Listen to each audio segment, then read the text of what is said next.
영상 설명란과 고정 댓글을 통해 태아 및 영유아 살해죄 입법 청원에 참여해 주세요. 결혼 전과 마찬가지로 결혼 후에도 묵주기도는 내 삶에서 가장 큰 부분을 차지해왔다. 아내와 성장한 새 아이도 열심히 묵주기도를 바치며 우리 가족의 삶에서 매우 중요한 것으로 여긴다. 1955년에 나는 이탈리아 산조반니 로톤도에 계시는 비오 신부님께 나의 지향을 알려드리고 기도를 청하는 한 통의 편지를 보냈다. 그해 3월 1일에 신부님의 상급 장상께서 비오 신부님은 형제님의 지향을 위해 기도하실 것이며 그분의 축복을 보냅니다. 라고 쓰신 짧은 편지를 보내주셨다. 비오 신부님도 나와 마찬가지로 묵주기도를 가장 열심히 하시며 매일 바치고 계신다고 했다. 나는 성 비오 신부님께서 우리 가족을 위해 지금도 기도해 주신다는 것을 확실히 느끼고 있다. 나는 자주 신부님께 기도드리며 성 비오 신부님을 내 삶의 선물로 보내주신 성모님께 더 깊이 감사한다. 나는 30년 동안 URIM 스토어즈에서 대형 컨테이너 트럭을 운전했고 때로는 2개로 연결된 화물 트럭을 운전하기도 했다. 워싱턴, 아이다호, 몬태나, 오리곤 등지를 돌며 총 388만 km를 운전하면서 거의 하루 종일 묵주기도를 하곤 했다. 1970년대 초 어느 날 나는 루이스턴 고속도로를 달리고 있었다. 심한 커브가 이어지는 가파른 내리막길이었다. 그 당시만 해도 트럭의 브레이크 장치에는 공기 탱크에 충분한 공기가 저장되어 있지 않았다. 그렇게 도로를 4분의 3쯤 내려갔을 때 공기 탱크에서 공기 누출이 발생했다. 기압계가 0으로 떨어지는 순간 나는 더 이상 트럭을 통제하지 못하고 최악의 경우 큰 사고로 이어질 것이라는 생각이 들었다. 트럭에서 뛰어내릴 것인가 말 것인가를 결정하는 동안 트럭은 경사가 완만한 커브길을 돌면서 천천히 내리막길을 가고 있었다. 에어브레이크가 없는 상태로 움직이고 있는 트럭에서 내가 할 수 있는 일은 핸드브레이크로 속도를 낮추는 것뿐이었다.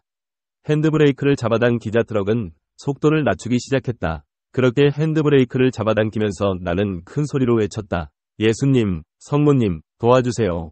그러자 트럭은 속도를 점차 낮추면서 마침내 멈추었다. 그날의 악몽이 떠오를 때면 나는 핸드브레이크가 트럭을 멈춰 서게 하지 않았다고 생각한다. 핸드브레이크만으로 그 무거운 트럭을 멈춰 서게 한다는 것은 불가능한 일이다. 성모님께서 당신의 푸른 망토로 내 트럭을 감싸주셨다. 감사합니다. 푸른 망토의 성모님. 자동차 운전의 최악의 날씨는 안개와 빙판길이다. 몬태나의 리비로 트럭을 몰던 때의 일이다. 그날은 매섭게 추운 날씨와 짙은 안개로 자동차 창에는 성에가 두껍게 끼어 있어서 시야가 확보되지 않았다. 시속 40km로 천천히 운전을 하면서 안전한 운행을 위해 성모님께 묵주기 도를 바쳤다. 그렇게 트럭을 운전하고 있는데 성에가 낀 차창 너머 길 오른편에 얼핏 말의 모습이 보였다. 나는 잘못 본 것이라 생각하고 계속 운전을 하고 가는데 안개 속 길 한복판에 서 있는 말 한 마리가 또 보였다.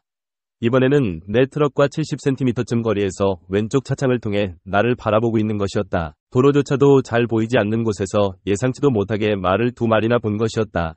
그 말들이 어째서 고속도로 한복판에 서 있는 것일까? 마치 기적처럼 2마리의 말이 좌우로 서로 멀리 떨어져 서 있었기 때문에 내 트럭은 그 사이를 무사히 지나갈 수 있었다.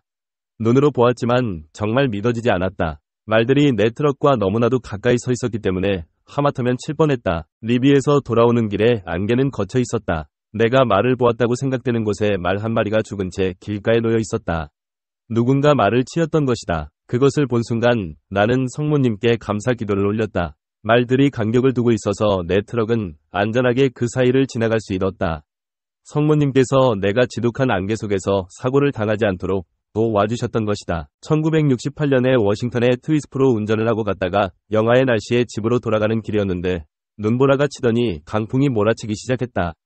휘몰아치던 눈이 보로에 쌓이기 시작했다. 앞을 분간하기도 어려운 상황에서 집까지 오는데 18시간이 걸렸다. 무사히 집에 도착한 나는 예수님, 성모님, 감사합니다. 하고 기도를 올렸다. 워싱턴 월라월라로 가는 길이었다. 오르막길을 지나 막 내려가려는 찰나 오른쪽 앞바퀴의 볼트가 헐거워지면서 바퀴가 앞뒤로 흔들거리기 시작했다.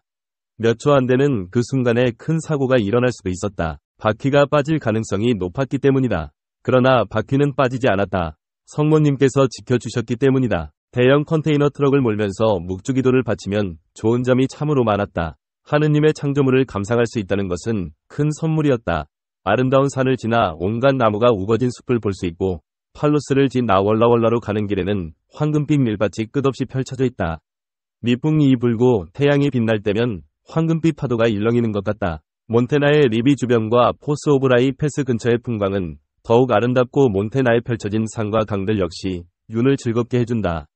그레이트 컬럼비아 강과 거기 세워진 댐, 저지대, 고지대, 돌로 뒤덮인 평지, 산숲, 드넓은 밭과 과수원, 산림지대 등등 그 모든 것을 보았으며 하느님의 창조물에 감사했다. 트리시티에서 예키모에 이르는 길에는 끝도 없는 포도밭이 펼쳐져 있다. 다른 여러 과일과 더불어 가장 풍미 있는 포도주를 생산하는 곳이다. 오카노간 카운티를 거쳐 트위스프를 지나 웨나치로 가다 보면 수많은 종류의 사과밭이 이어진다.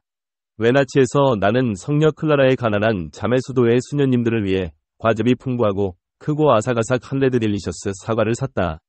그 사과를 한 입 베어 물면 정말 아삭하는 소리가 난다. 그렇게 운전을 하면서 언제나 묵주를 가지고 다녔다. 나는 고속도로와 일반도로, 좁은 길 등을 대형 컨테이너 트럭을 몰고 다닌 그 세월을 돌이켜보면서 나를 보호해주신 성모님께 감사할 뿐이다. 성비우 신부님도 묵주기도로 어려운 상황에 처했던 나를 구해주셨음이 틀림없다.